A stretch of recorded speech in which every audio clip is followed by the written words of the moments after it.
This is Ali, Muhammad Ayub, basically here to show off the project that we've been doing. So we have the servo motors right here. They're moving at the same time. Two different threads. You can see the pulse width modulation for one of the servo motors. I believe it's this one. And at the same time you have the screen that's plotting things. If you look here at the accelerometer, it's using the x-axis. You can configure it to use the y-axis.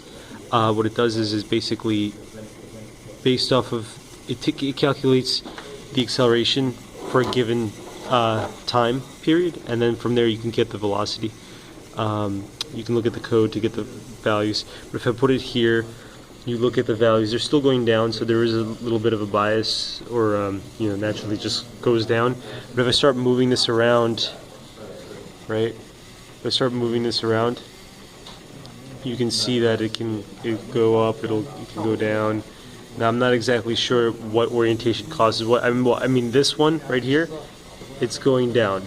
Now if I put it down like this, then it's going up. So if you just wiggle it, wiggle it, you can see that it goes up and down. Okay, so another really important thing to look at is the values. Okay, so one thing, actually, this should be printing on the right side, so that's a problem. But so if we stop it real quick, stop everything, then if you look at it, so for example, the velocities have gotten extremely high. Again, that's because x in g's is never actually 0. And then y, and then the z values. Now, next video I want to show, God willing, I want to show that the z is actually pretty good. It's close to 1g when you place it flat on the table. And from there, what we're doing is we're speeding up the servos when z is less than 1.